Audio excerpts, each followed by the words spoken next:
On this day in history, November 12th, 1439, Plymouth becomes the first town incorporated by the English Parliament.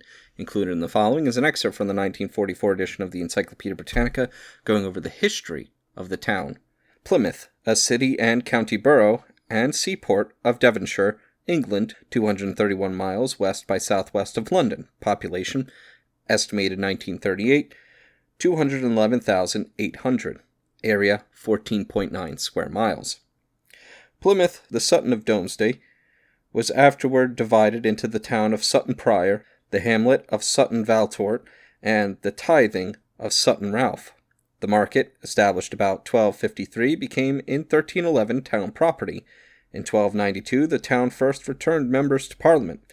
In the 14th century, it was often used for armies to and from France, and it suffered from French attacks. In 1412, the inhabitants petitioned for a charter which was granted November 12, 1439, the town being the first in England to be incorporated by Act of Parliament. In the discovery of the New World, it played an important part. Sir John Hawkins was Port Admiral and, in 1571, MP. From Plymouth, in 1577, Drake set out his voyage round the world. In 1581, he became mayor and represented the borough in Parliament during 1592 to 1593.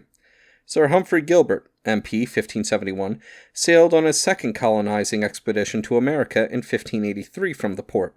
Plymouth supplied 7 ships against the Armada, and was in the Sound that the English fleet awaited the Spaniards. A stone on a quay at the Barbican records the fact that this was the last port touched by the Pilgrim Fathers on their voyage to America. During the Civil War, the town withstood all efforts by the Royalists to take it, and it early declared for William of Orange. Plymouth was created a city in 1928, and the title of Lord Mayor was granted in 1935. 4 years later, its area was extended by almost 4,000 acres. It lies at the head of Plymouth Sound, stretching westward from the River Plym toward the mouth of the Tamar, from which it's separated by the township of East Stonehouse and the borough of Devonport, both of which were included in Plymouth in 1914. The water frontage of the 3 towns consists of Plymouth Sound with its inlets. The Cattewater and the Hamoaz are flanked on the east and west respectively by high ground on which are built forts. On the western side of the entrance to Cattewater is the citadel, founded in the reign of Henry VIII and rebuilt by Charles II. It is a specimen of 17th century military architecture, an irregular bastion pentagon in trace, and, during World War II, was used as army headquarters and barracks. The adjacent Hoe extends along the northern edge of the Sound. To the north is seen the town of Plymouth. In the Sound is Drake's, formerly St. Nicholas's, Island. The city suffered air raids during World War II, and much of it was destroyed. More than 50,000 houses had been damaged before the close of 1941, and among noteworthy buildings, the Guildhall, which contained a contemporary portrait of Sir Francis Drake, the law courts, the municipal buildings, the GPO, the old Guildhall, the library, and the city hospital were wiped out, along with the main shopping centers of both Plymouth and Devonport. Among churches, St. Andrew's, a perpendicular building of 1480 to 1520 restored in 1874, was destroyed, only the walls and clock tower remaining. Plymouth is the seat of a Roman Catholic bishopric founded in 1851, the cathedral, in Wyndham Street, being completed in 1858. The building is in the early English style, and adjoining are the bishop's house and the convent of Notre Dame. The port of Plymouth, in 1311, embraced Plympton, Modbury, and Newton Ferrers, and received a customs grant from Richard II.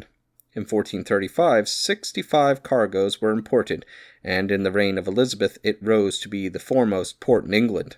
The 18th century saw a great development of trade with Virginia and the West Indies, and this resulted in the establishment of a sugar refining industry that was maintained into the 20th century. In 1749, the town's water was carried to the Barbican to supply shipping.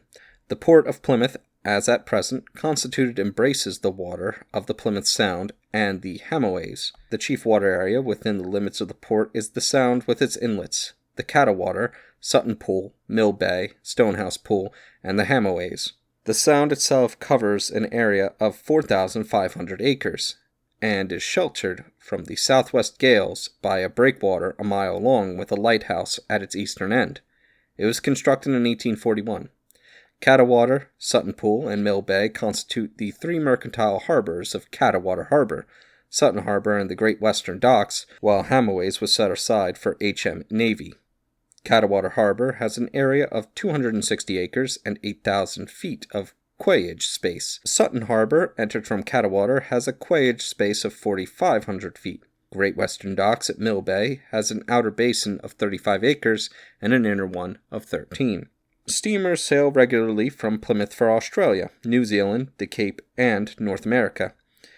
The port has productive fisheries. It has also a considerable export and import trade. As a naval station, it is second only to Portsmouth. The city is served by the GW and South Railways.